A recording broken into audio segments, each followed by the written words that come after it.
नमस्कार, मैं हूँ विकास टेकरे और स्वागत करता हूँ आप सभी का द हिस्ट्री यूट्यूब चैनल में। आज के इस वीडियो में हम बात करेंगे कैम्ब्रिज स्कूल की और इतिहास लेखन परंपरा के एक नए अध्याय की यहाँ पर से शुरुआत होती है और कैम्ब्रिज स्कूल किस तरह से भारतीय इतिहासकारों को, भारतीय लेखकों को प्रभावित करता है, ये जानेंगे हम इस वीडियो के दौरान। तो चलिए समझते हैं और आपके वीडियो के आखिर तक बने रहने की कामना करूँगा, क्योंकि अगर आप समय दे ही रहे हैं तो पूरा दीजिए और पूरी तरह से समझ कर जाइए। अगर आपको चीज़ें समझ में ना आए तो आप कमेंट बॉक्स में मुझे कहिए कि आपने अच्छा नहीं समझाया, तो मैं फिर से प्रयास करूँगा और अपने कंटेंट में इम्प्रूव करके आप तक पहुंचने की फिर से कोशिश करूंगा। तो ये तब भी संभव होगा जब आप वीडियो के आखिर तक बने रहेंगे। या तो वीडियो को समझ कर जाइए या फिर मुझे गाली देकर जाइए, आप दोनों में से कोई एक आपको चुनना होगा। तो चलिए आधुनिक भारतीय इतिहास लेखन के इस 5वें भाग में हम कैम्ब्रिज स्कूल को समझते हैं। नव साम्राज्यवादी इतिहास लेखन ये था और साम्राज्यवादियों की ही उपशाखा माना जाता है कैम्ब्रिज स्कूल को। यह विचारधारा 1960 के दशक में प्रारंभ हुई, तो कह सकते हैं कि ये विचारधारा ज़्यादा पुरानी नहीं है। पिछले 70 80 85 सालों की ये परंपरा है जिसके बारे में हम यहाँ पर पढ़ रहे हैं। तो देखिए प्रमुख विद्वान कौन कौन हैं। तो यहाँ पर प्रमुख विद्वान देखते हैं John Gallagher, Anil Seal, Gordon Johnson, C.A. Bayly, C.J. Baker तथा D.A. वॉसब्रुक। अब इनकी क्या मान्यताएं हैं और क्या दृष्टिकोण हैं, ये जानने से पहले आप ये समझ लीजिए कि इन विद्वानों के नाम आपको ध्यान रखने होंगे, क्योंकि यूजीसी नेट की परीक्षा में कई बार विचारधारा पूछकर उनके विद्वानों के नाम पूछ लिए जाते हैं। पूछ लिया जाता है कि बताइए निम्न में से कौन सबाल्टर्न विचारधारा के इतिहासकार नहीं हैं। अब अगर आपको इनका नाम पता होगा तभी तो आप बता पाएंगे कि कौन है कौन नहीं है, कौन विकल्प में है कौन नहीं है। इसके लिए आपको ये याद रहना जरूरी है।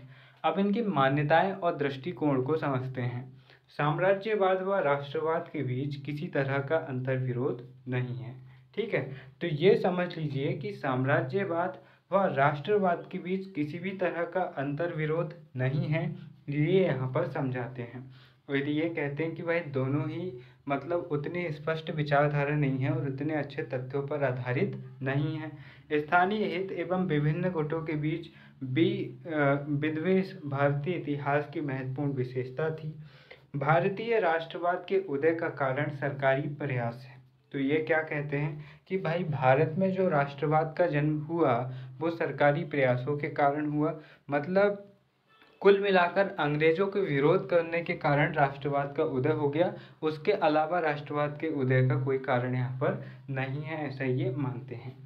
अब उदाहरण के तौर पर ये कहते हैं कि ब्रिटिश शासन ने एक केंद्रीय वृत्त प्रशासन की स्थापना की, 19वीं शताब्दी के उत्तरार्ध में राजनीतिक प्रतिनिधित्व की शुरुआत की तथा स्थानीय सरकारों में ब्रिटिश शासन के हस्तक्षेप के फलस्वरूप स्थानीय भारतीय राजनीतिज्ञ नेता केंद्रीय राजनीति की ओर अग्रसर हुए।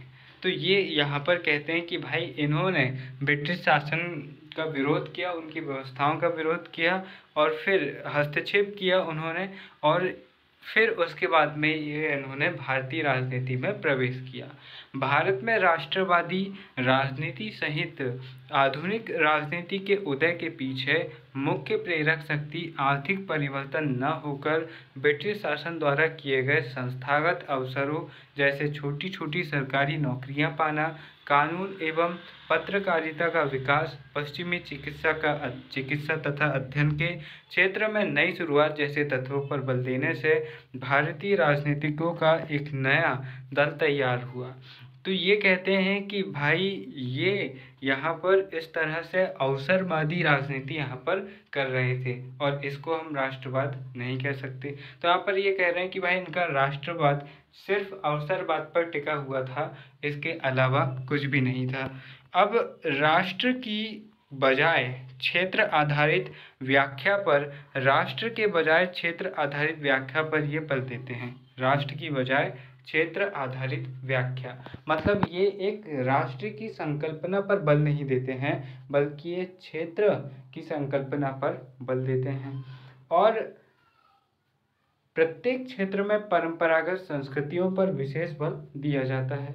राजनीति जातीय, समुदाय या वर्ग के आधार पर नहीं, बल्कि स्थान विशेष के संरक्षक आश्रित संबंध के आधार पर निर्मित गुटों के रूप में राजनीतिक इकाइयां स्थापित हुई।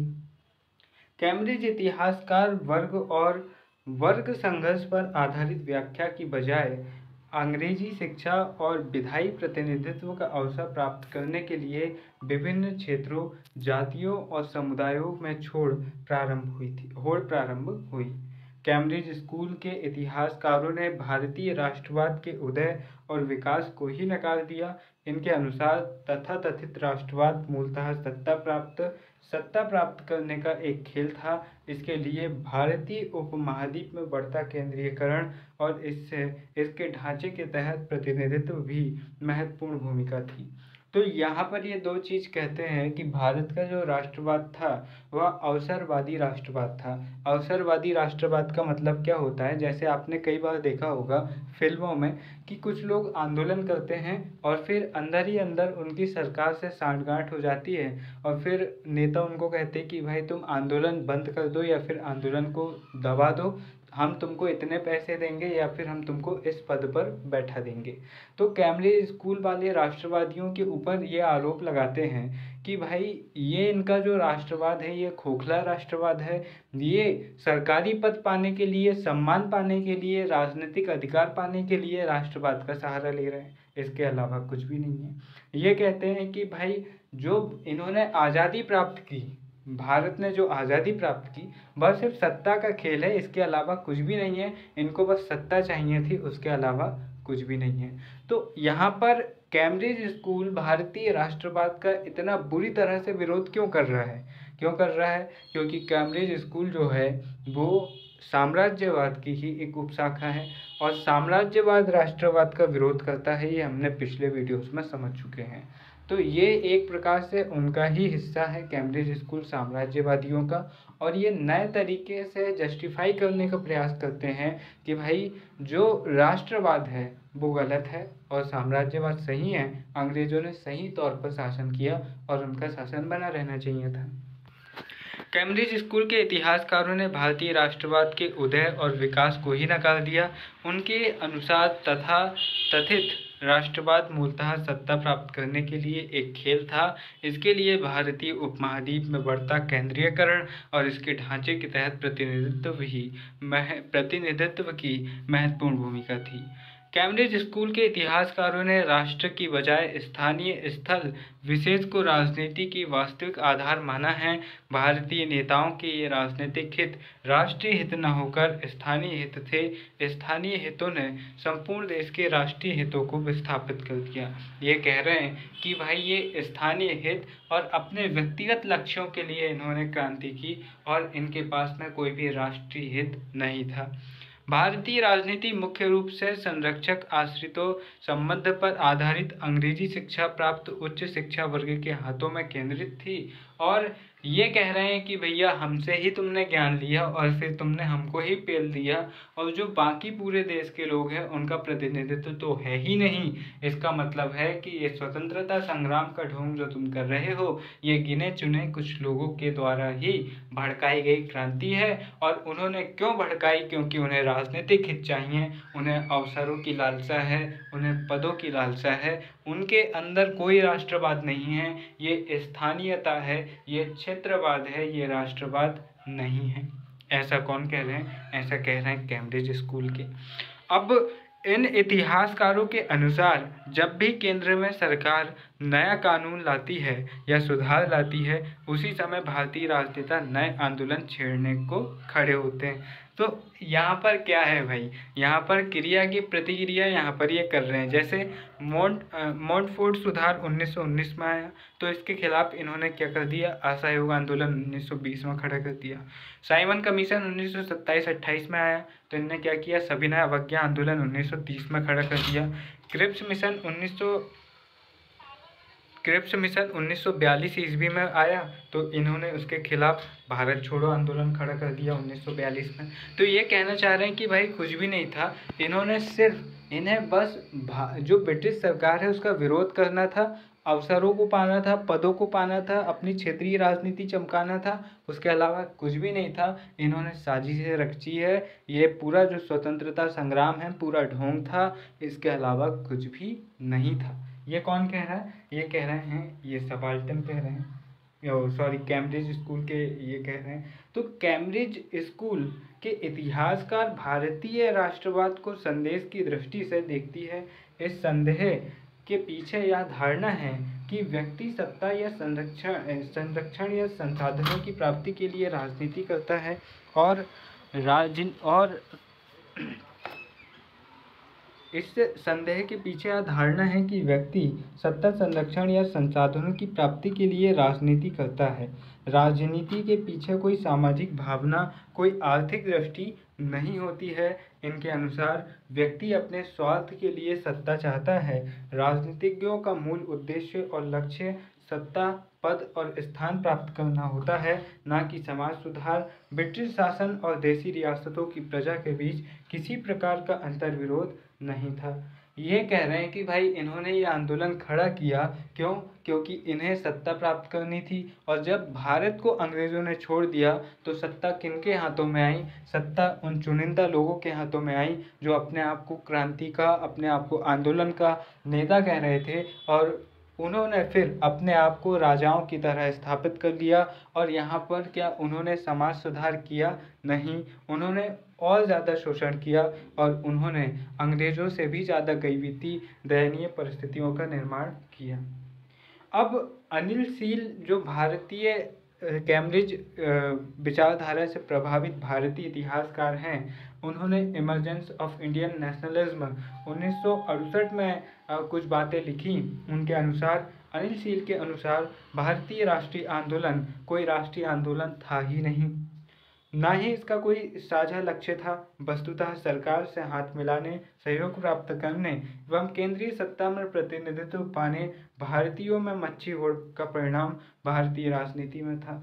अब ये पहले कह रहे थे कि हमें काउंसलिंग, जो गवर्नर जनरल की काउंसिल है, हमको उसमें सदस्य बना दो।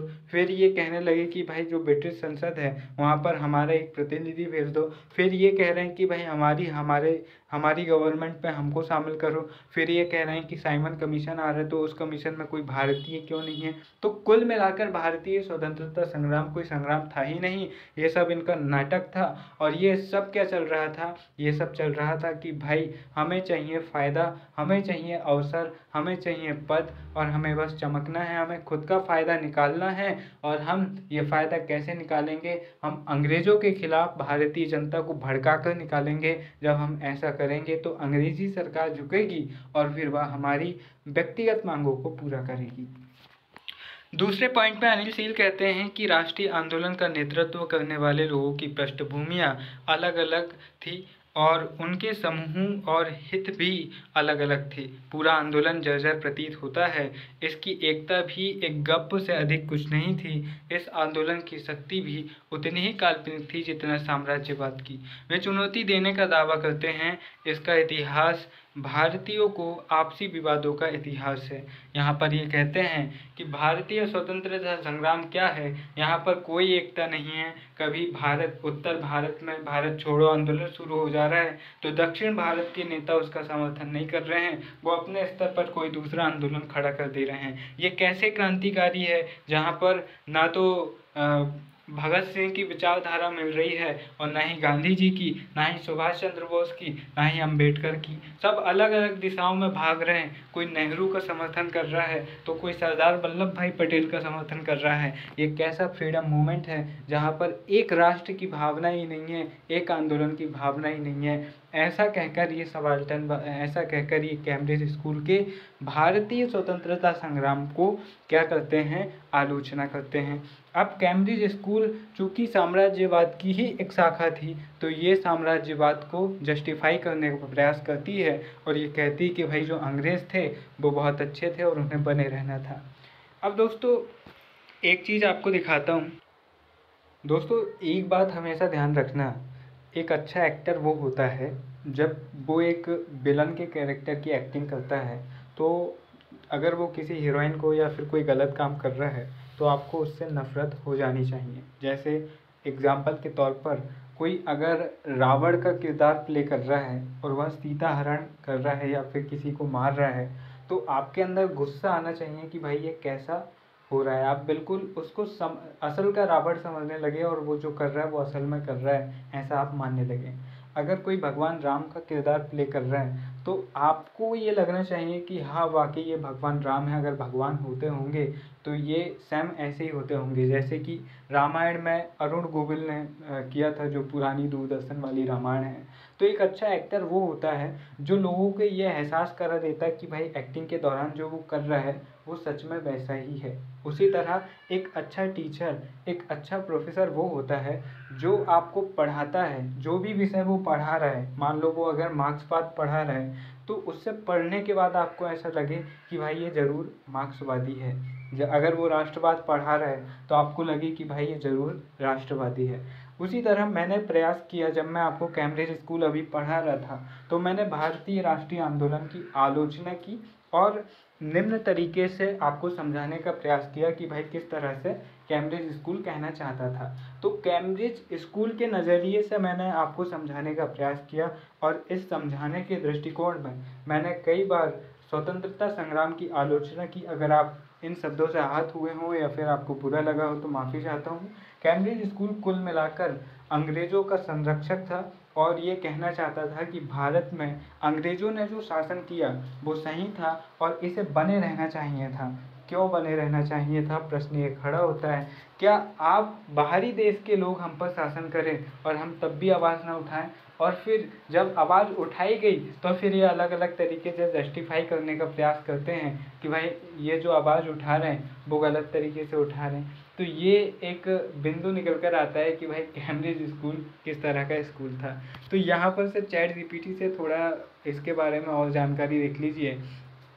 अब देखिए कैम्ब्रिज स्कूल जो है वह इतिहास लेखन की एक धारा है जो ब्रिटेन के कैम्ब्रिज विश्वविद्यालय के इतिहासकारों से जुड़ी हुई है। अब ब्रिटेन का कैम्ब्रिज विश्वविद्यालय है तो कोई भी देश की यूनिवर्सिटी खुद के देश की आलोचना क्यों करेगी, और ये साम्राज्यवाद का समर्थन भी करते हैं। इसीलिए इन्होंने राष्ट्रवाद की आलोचना की है और भारतीय क्रांतिकारियों को निम्न दर्जे का बताया है। और साथ ही साथ इन गधों ने इस बात को भी सिद्ध करने का प्रयास किया है कि अंग्रेज़ों का शासन भारत में बने रहना चाहिए था। अब कैम्ब्रिज विश्व विचारधारा का परिचय यह है और कैम्ब्रिज इतिहास लेखन की वह विचारधारा है जो कैम्ब्रिज विश्वविद्यालय से निकल कर आई है। इसकी प्रमुख विशेषताएं क्या है, तो इस विशेषताओं में ये कहता है कि भाई भारतीय राष्ट्रवाद का जो आंदोलन था वह विचारधारा की बजाय औपनिवेशिक सत्ता और भारतीय अभिजात वर्ग, मतलब जो भारत के उच्च वर्ग हैं उनके बीच और जो साम्राज्यवादी सत्ता है उनके बीच सौदेबाजी थी। एलिट्स पर ये जोर देते हैं, राष्ट्रवाद की आलोचना करते हैं और ये आर्काइव पर जो ऑफिशियल रिकॉर्ड्स हैं उनके आधार पर ये साबित करने का प्रयास करते हैं कि भारत का राष्ट्रीय स्वतंत्रता संग्राम या आज़ादी की लड़ाई पूरी तरह से निराधार थी। मैंने आपको पिछले वीडियो में भी ये समझाने का प्रयास किया था कि जो तथ्य होते हैं, जो फैक्ट होते हैं वह निष्पक्ष होते हैं।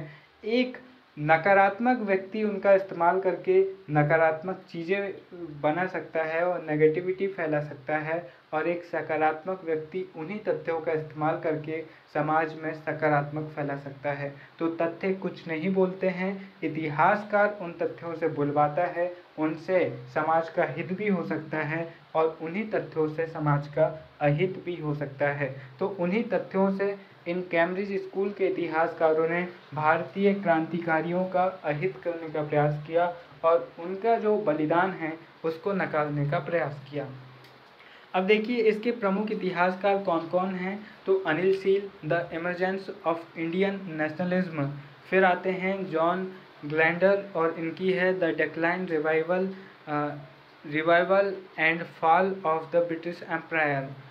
गॉर्डन जॉनसन की रचना है भारतीय राजनीति पर कार्य, ठीक है। फिर क्रिस्टोफर बाकर आते हैं, डेविड वासब्रुक आते हैं, थॉमस मेटकॉल्फ आते हैं। तो ये सारे इतिहासकार इसमें शामिल होते हैं। ये किस बात की आलोचना करते हैं, अब इसकी आलोचना देखें हमने वहाँ पर नोट्स में आलोचना नहीं देखी, तो यहाँ पर आलोचना देखिए, जन आंदोलन की उपेक्षा, औपनिवेशिक दृष्टिकोण ये रखते हैं, राष्ट्रवादी इतिहासकारों से टकराव। ठीक है, राष्ट्रवादी इतिहासकारों जैसे बिपिन चंद्रा का मानना है कि भारतीय राष्ट्रवाद जनता के बल पर खड़ा हुआ एक वास्तविक आंदोलन था, जबकि कैम्ब्रिज स्कूल ने उसे केवल अभिजात वर्ग, मतलब जो अमीर नेता हैं, उनका कहकर इसे छोटा करने का प्रयास किया। सबाल्टर्न स्टडीज़ से विरोध भी यहाँ पर होता है। बाद में 1980 के दशक में सबाल्टर्न स्टडीज़ ग्रुप, रणजीत गुहा जिसके प्रमुख होते हैं, और शाहिद अमीन वगैरह इसमें से उभर कर आते हैं। इन्होंने कैम्ब्रिज स्कूल की आलोचना करते हुए कहा कि इतिहास में आम जनता की भूमिका को नज़रअंदाज किया गया है, क्योंकि सोचिए अगर इतने बड़े बड़े आंदोलन हुए और अंग्रेज़ों को हिला दिया गया और उन्हें भारत छोड़ने पर विवश कर दिया गया, तो क्या सिर्फ ये चुनिंदा कुछ हज़ार नेताओं का क्रांति था, या फिर उनके दम पर भारत आज़ाद हुआ? ऐसा नहीं कहा जा सकता। भारत की पूरी जनता ने, उस समय की 30-35 करोड़ जनता ने मिलकर भारत को आज़ाद कराया, और उनके बगैर भारत का स्वतंत्र होना संभव ही नहीं था। अब निष्कर्ष हम क्या देख सकते हैं? कैम्ब्रिज स्कूल भारतीय इतिहास लेखन की एक महत्वपूर्ण लेकिन विवादास्पद धारा है। इसने हमें औपनिवेशिक भारत की राजनीति को नए ढंग से देखने का अवसर दिया, लेकिन इसकी अभिजात्य दृष्टि और जन आंदोलन की अनदेखी इसकी सबसे बड़ी कमजोरी है। आज इतिहासकार इसे इतिहास लेखन की एक प्रवृत्ति मानते हैं, ना कि अंतिम सत्य। तो यहाँ पर मैं भी आपको वही कहना चाहूँगा कि कैम्ब्रिज स्कूल विचारधारा से हम ये देख सकते हैं, आंदोलन को एक नए नज़रिए से हम समझ सकते हैं, और हालांकि वह नज़रिया पूरी तरह से सत्य होगा ये नहीं कहा जा सकता, क्योंकि कैम्ब्रिज स्कूल की विचारधारा किस और से प्रभावित है ये हम देख ही चुके हैं। तो यहाँ पर यह वीडियो होता है समाप्त, जहाँ पर हमने समझने का प्रयास किया कैम्ब्रिज स्कूल विचारधारा को, और हमने यहाँ पर देखा कि किस तरह से ये मानते हैं कि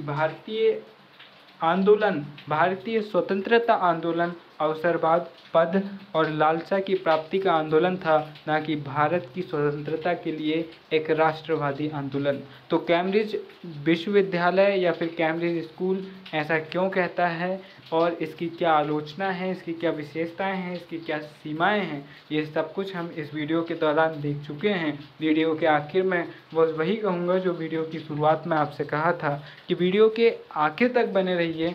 आपको या तो वीडियो अच्छा लगेगा या फिर आपको कमजोरियां नज़र आएंगी।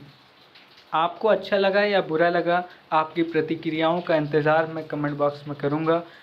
तब तक के लिए नमस्कार। मिलते हैं अपने अगले वीडियो में। जय हिंद।